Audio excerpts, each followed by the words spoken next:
Hoy es noticia, lo hemos contado en nuestros informativos, el CIE de Sangonera la Verde en Murcia, de donde anoche huyeron 9 inmigrantes tras una protesta que es ya la tercera en apenas 2 meses. No se trata de un hecho aislado y por eso hoy queremos hablar de esos centros que, aunque no tienen carácter penitenciario, son lugares donde se priva de libertad a personas extranjeras mientras se tramita su expulsión de España. En ellos conviven personas cuya única falta es no tener permiso de residencia en vigor, junto con otras que sí tienen antecedentes penales y a las que se les ha sustituido la pena de prisión por la expulsión. Desde el año 2010 existe la figura del juez de control. Nuestra compañera Minerva Oso ha hablado con Ramiro García de Dios, uno de los 3 jueces que se encargan del CIE de Aluche y partidario, por cierto, de que esos centros desaparezcan. Ramiro García de Dios, buenas tardes. Buenas tardes. Acaba de recibir el premio de la Asociación Pro Derechos Humanos de España por la valiente y decidida defensa de los derechos de las personas internas en el CIE de Aluche en Madrid.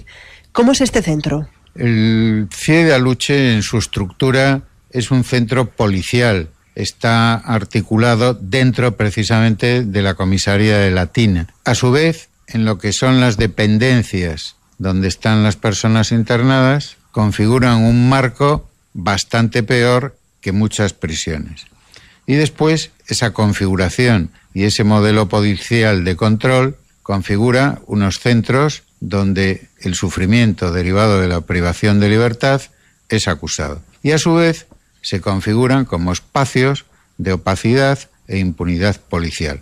Opacidad que deriva precisamente de la falta de transparencia en mostrar, por ejemplo, a la prensa lo que son los CIEs, dejar entrar, como en muchas prisiones se permite, y después impunidad porque el severo régimen de control policial corporativo dificulta que, por ejemplo, en supuestos de malos tratos verbales, humillaciones, etcétera, o malos tratos físicos, se pueda avanzar en la investigación y, desde luego, se pueda llegar a un castigo de el presunto autor de los hechos. Algunos de los avances que usted ha conseguido tienen que ver con derechos como que las personas internas puedan acceder al baño por la noche o que sean designadas por su nombre y no por un número. ¿Por qué es tan difícil que se cumplan derechos aparentemente tan básicos? En el CIE de Aluche, por ejemplo, en relación con lo que es afectante, en mi opinión y la de mis compañeros, a la dignidad de las personas, el ejemplo de ser llamados por su nombre y apellidos y no por un número, era clarísimo porque lo comprobamos, porque escuchamos que por los altavoces solo se hacía el llamamiento de un número. Entonces entendimos que eso afectaba a un derecho fundamental que es el respeto a la dignidad de los seres humanos. En la configuración del CIE de Aluche, hasta que se logró que se establecieran inodoros en las celdas, tuvimos multitud de quejas, y en esta sala donde estamos ahora muchas mujeres lo expresaron gráficamente, por ejemplo, contando cómo tenían que defecar o orinar en bolsas de plástica. Eso nos pareció que atentaba también a la dignidad de las personas y por eso ordenamos que se construyeran unos pequeños cuartos de baño con taza y lavabo, porque también otra queja que había de las mujeres, yo recuerdo de una mujer con una menstruación importante y que le provocaba sangrados importantes que no podían ni lavarse. ¿Y qué dificultades encuentra para hacer su trabajo como control del CIE de Aluche? Yo creo que la dificultad no es tanto el que desde un punto de vista de la dirección se pueda llevar a cabo lo ordenado, sino que, como nos pasó a nosotros en el caso que antes comenté de elaborar, un sistema para que hubiera inodoros, etcétera, pues nos dijo que no había dinero. Entonces se le dio un pequeño remedio que dijimos nosotros, pues pongan un timbre fuerte, pero siguieron existiendo quejas porque muchos internos e internas llamaban al timbre, pero los policías, o bien en algunos casos no aparecieron, o bien en otros aparecieron cuando la urgencia de orinar o defecar ya la habían materializado. O sea que incumplimiento desde el punto de vista de que el director a una resolución judicial nuestra haya dicho que no la cumple, eso no ha existido. Lo que pasa es que sí existen incumplimientos derivados de alegaciones de falta de presupuesto. Ahora bien, hay también continuas quejas de que en relación con resoluciones que, por ejemplo, sí se cumplen o dejan de cumplirse, nosotros no lo podemos controlar a diario. Tras la protesta de una cuarentena de personas el día 18 de octubre, hubo denuncias de malos tratos por parte de algunos internos, pero algunos de ellos ya han sido expulsados.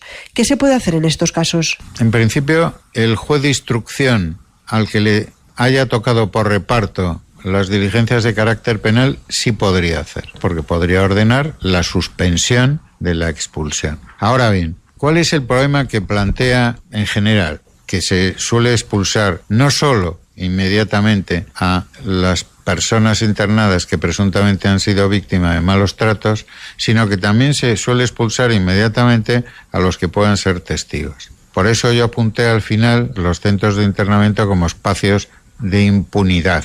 Porque aunque el juez de control recabe, por ejemplo, inmediatamente mediante declaraciones de las personas que alegan malos tratos o de los testigos, si esas personas, aunque hayan declarado ante el juez, son después expulsadas, como se han producido sin contradicción, sin estar presente el abogado de los policías, porque aún no se sabe quiénes son los policías autores, resulta que esas declaraciones en principio no valdrían para nada, porque habría que traer de sus países a los expulsados. O sea, lo cual es bastante complicado. Claro, como ve, cuando yo digo lo de la impunidad, bueno, por lo menos procuro razonar por qué lo digo. ¿No? El de Aluche no ha sido un hecho aislado, también ha habido sucesos en Barcelona o Murcia. ¿Por qué cree que ocurren estas protestas? En el caso del CIE de Aluche ha habido protestas con orígenes o causas distintas.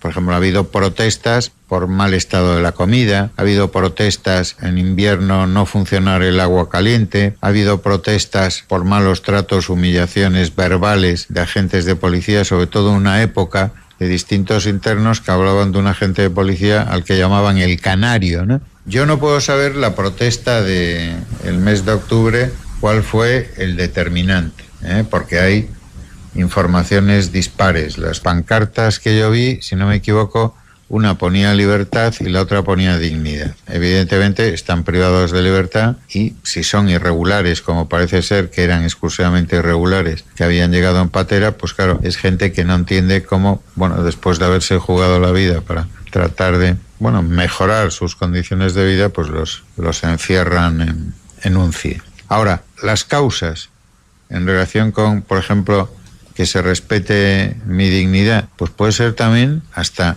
la sensación de dónde los han metido. El centro de internamiento, donde están 24 horas y pueden estar hasta 60 días, si los periodistas fueran a verlo, pues yo creo que podrían razonablemente llegar a una conclusión de que son centros de almacenamiento de personas, porque sobre todo el CIE de Aluche, cuando yo lo he conocido lleno a su máxima capacidad, era un almacén. O sea, las condiciones de estancia indignas, en el sentido, por ejemplo, de el cuarto de mujeres, había mujeres tiradas por el suelo con unas colchonetas porque no tenían ni sillas ni mesas. No hay, como hay en las prisiones, bibliotecas, no hay una sala donde tengas o te pongan unas televisiones o películas. Yo a veces he preguntado, no se ponen noticias porque tampoco interesa que estén informados de todo. Claramente, por lo que dice Ramiro, las condiciones son mucho peores que en una prisión. En mi opinión, son bastante peores que una prisión.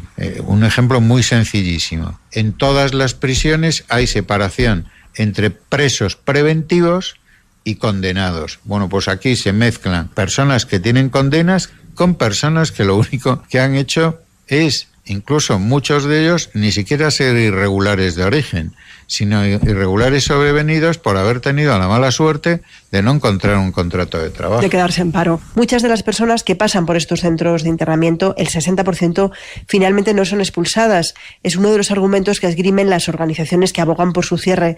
¿Usted, que conoce bien el funcionamiento de los centros de internamiento, cree que se deberían cerrar?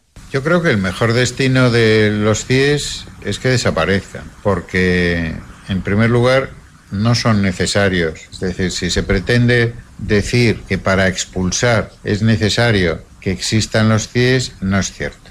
Pongo un ejemplo muy sencillo. Todas las personas que sean expulsadas o tengan que ser expulsadas por sustitución de pena de prisión de más de un año o cumplimiento de una parte de la pena de prisión, se les puede documentar perfectamente desde prisión y expulsarlas directamente desde prisión.